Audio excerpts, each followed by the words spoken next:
Blake is saying, I help was a good line. It humanized a character that's always been magically charged. Chucky is a doll, but a Charles Lee Ray could be born ever know. That is exactly it. And I really love that about the origin story. Um, I kind of thought he was going to kill the serial killer and that was going to be his way of loving it or something. But for him to turn around and kill his parents, I think it also just showed you how depraved he was, right? It's a little weird though, because at the same time, it kind of, it's a weird kind of thing. It's that little bit uncomfortableness that you get with some of these serial killers and these killers and monsters that we've known for so long, right? Like, with Freddy Krueger, there's people who love Freddy. They think, oh, Freddy's so funny and things. And I do love Freddy. He's on my wall right here. So y'all know I love him. But he's a child killer, right? And depending on if you listen to some of the interviews and stuff with Wes Craven, God rest his soul, you know that he was more than just a child killer, right? You know that. Yet, when he became more mainstream and popular from the thing of the first movie, they kind of took that out, right? So much so it wasn't like, oh, he's not a child killer necessarily. It's more like he doesn't like teenagers because of the parents. It gets real ambiguous after the first movie, even though Wes Craven essentially he admits it. He's like, this guy was a child killer and more. But we all love Freddy, but we kind of forget that. See, the Freddy I have on my wall is the Freddy who didn't do that. That's my thought process in having him on my wall. But that's the Freddy he is in his true origin of how he came about. And I feel like in giving Chucky this origin story, yes, Chucky's funny and he's cute and there's a wickedness to him, but we also realize this guy will kill anybody.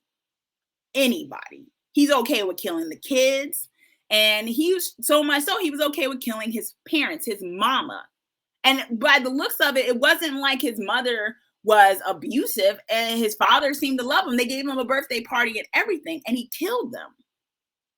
It's kind of similar, if you think about it, to Michael Myers' origin in a way, where Michael Myers kills his sister. We don't think his sister's ever done anything to him. He just straight up kills him, So there's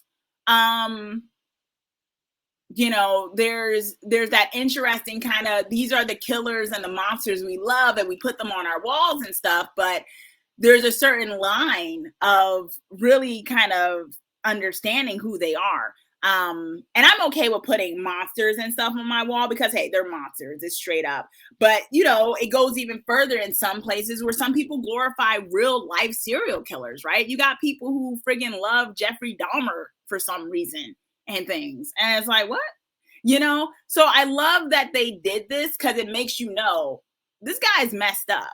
It's like you want to root for him because you don't like some of the other characters, but just know what you're rooting for, So I kind of like that they introduced that about him. But let me know if y'all think that as well, or did you read that? Maybe I'm just digging too deep. I don't know. But did you think that? Because I think that's very interesting how we relate to some of the killers and the monsters and what they really are. You know what I mean? NKF is saying, I just read trivia about old Freddy. Originally, he was going to be but changed to just a killer of kids. The reboot brought it back to the original concept, which I found interesting. And I'm going to say something controversial. I think that's why the reboot didn't do well.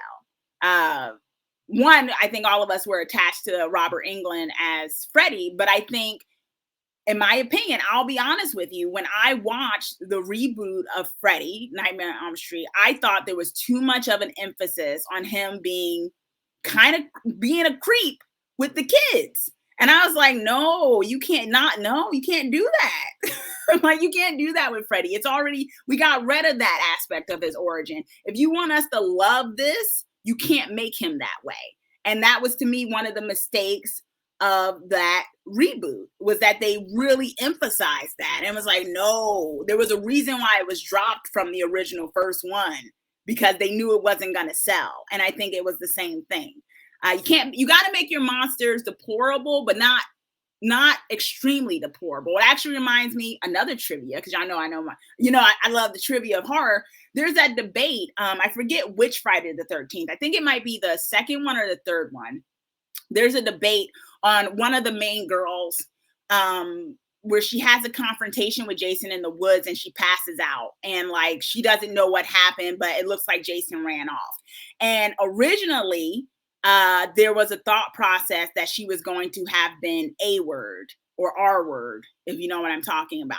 And so that was originally what they were going to have Jason. This is the Jason before he became zombie Jason, right? When I think he just had the potato sack over his head. They were going to have it so that's what happened to her in the woods. She just didn't remember. They took that out, rightfully so, because had you done that with Jason, once again, it wouldn't have sold. So you see what we went with Jason. We went with a kid in a zombie big dude's body who basically just wants to always avenge him and his mother's death. You weren't going to be able to sell that if he became someone who did that to women. But that was what they were thinking of doing. Luckily, they did not, right? So I that's a little bit of a tangent, but I'm just saying that way in how we look at Chucky. He's in a doll's body, but he's still very much a cold-blooded killer, right? And it's interesting how you have to kind of play with that in order to make franchises where the monster is more so the main character, where you got to make them deplorable, but you can't make them too deplorable, right? And I think that's why they throw in that line with Chucky talking about, hey, I have a queer kid. Like, you kind of like him, you know, but he can't cross the line too much. And they've always done that. Like they did it with Jason, what I was just talking about, and even with Freddy, where they took that part off of his characterization, you know? And like, you know, Bannon is saying, yeah, there are some lines you just still don't cross. So